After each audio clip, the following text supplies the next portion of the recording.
Capítulo 8, Sapatinhos Vermelhos, página 259, armadilha número 2.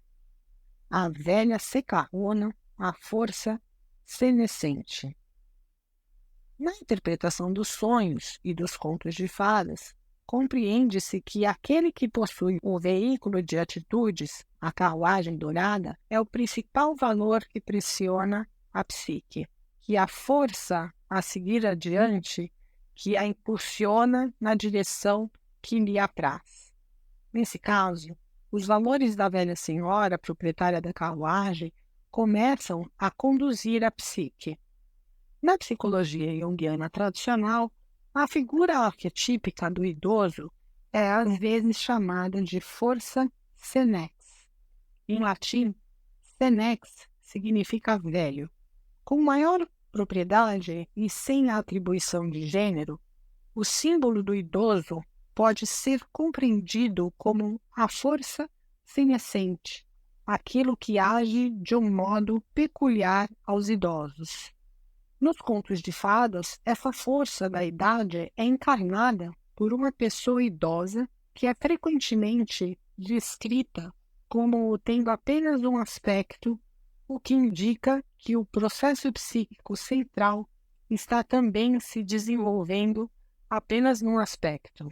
Em termos ideais, a mulher de idade simboliza a dignidade, a capacidade de orientação, a sabedoria, o autoconhecimento, a atenção às tradições, os limites bem definidos e a experiência, com uma boa dose de irreverência irritadiça, franca e encantadora para contrabalancear. No entanto, quando uma velha, num conto de fadas, usa esses atributos de forma negativa, como na história dos sapatinhos vermelhos, somos avisadas de que certos aspectos da psique que deveriam ser mantidos aquecidos estão a ponto de serem congelados no tempo. Algo que normalmente vibra dentro da psique está prestes a ser engomado e alisado, a ser espancado ou deformado ao ponto de não ser mais reconhecido. Quando a menina entra na carruagem dourada da velha senhora e em seguida na sua casa, ela foi capturada exatamente como se, de propósito, tivesse enfiado a pata numa armadilha de dentes pontiagudos. Como vemos na história, o fato de ser adotada pela velha senhora, em vez de dignificar o novo, permite que a atitude senescente destrua a inovação. Em vez de orientar sua protegida, a velha senhora tentará mumificá-la. A velha senhora, nessa história, não é sábia, mas se dedica, sim, à repetição de um único valor sem experimentos nem renovação.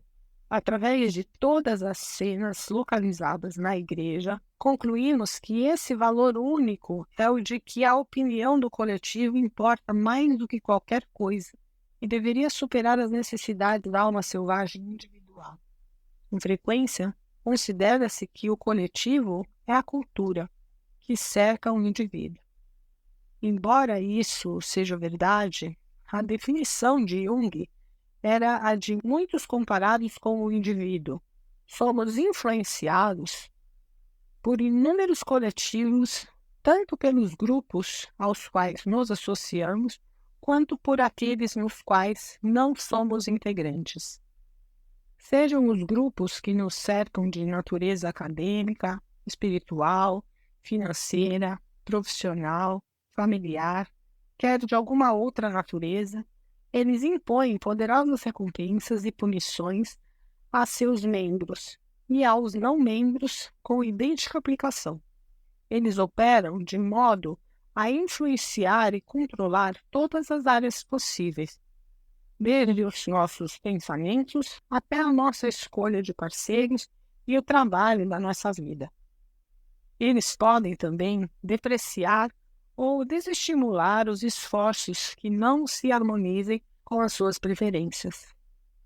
Nessa história, a velha senhora é um símbolo da rígida guardiã da tradição coletiva, de quem sustenta o status quo sem questioná-lo, do comportar-se, não crie confusão, não pense demais, não se superestime, não chame atenção, seja mais uma cópia, seja simpática, aceite tudo, mesmo que não goste, mesmo que não se ajuste a você, que não seja do tamanho certo e que machuque, e assim por diante. Obedecer a um sistema de valores tão desprovido de vida provoca uma perda extrema de vínculo com a alma. Independentemente de quaisquer influências ou afiliações com grupos, nosso desafio em defesa da alma selvagem e do nosso espírito criador consiste em não nos fundirmos com o coletivo, mas em nos distinguirmos dos que nos cercam, construindo pontes até eles à nossa escolha.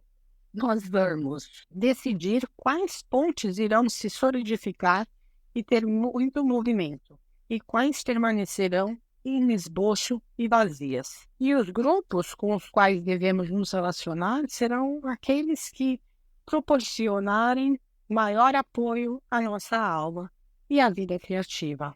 Se a mulher trabalha na universidade, ela está num grupo acadêmico. Ela não deve se fundir com qualquer proposta apresentada por esse ambiente coletivo, mas deve sim acrescentar-lhe a sua própria contribuição especial. Como criatura inteira que é, a menos que tenha outras criações fortes na sua vida para contrabalançar isso, ela não pode permitir se transformar numa pessoa rabugenta e preconceituosa do tipo que faz seu trabalho, vai para casa, volta para o trabalho. Se a mulher tenta fazer parte de uma organização, associação ou família que deixe de examiná-la para ver do que ela é feita, que deixe de perguntar o que faz essa pessoa funcionar e que não se esforce para desafiá-la ou incentivá-la de nenhum modo positivo, sua capacidade de prosperar e criar fica reduzida.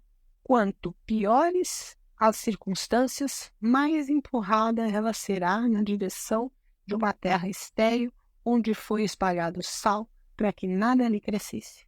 A separação da vida e da mente de uma mulher, de um pensamento coletivo nivelador e o desenvolvimento de seus talentos exclusivos estão entre as realizações mais importantes que a mulher pode alcançar, pois esses atos impedem que tanto a psique quanto a alma caiam na escravidão.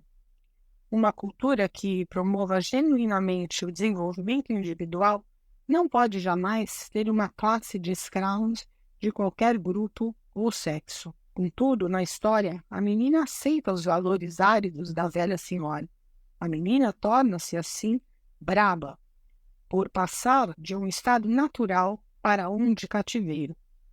Logo, ela será lançada na loucura dos diabólicos sapatos vermelhos, mas já sem seus sentidos inatos e incapaz de perceber o perigo.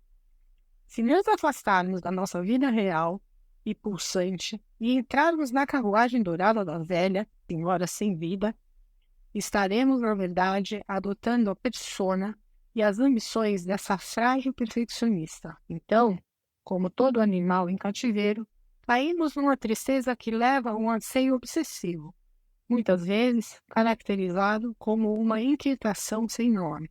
Daí em diante, corremos o risco de nos agarrar à primeira coisa que promete fazer com que voltemos a nos sentir vivas. É importante que mantenhamos os olhos abertos e que consideremos com cuidado as ofertas de uma existência mais fácil, de uma estrada sem problemas, especialmente se nos for pedido em troca que entreguemos a nossa própria alegria criadora a um forno crematório em vez de aquecê-la num fogo criado por nós mesmas.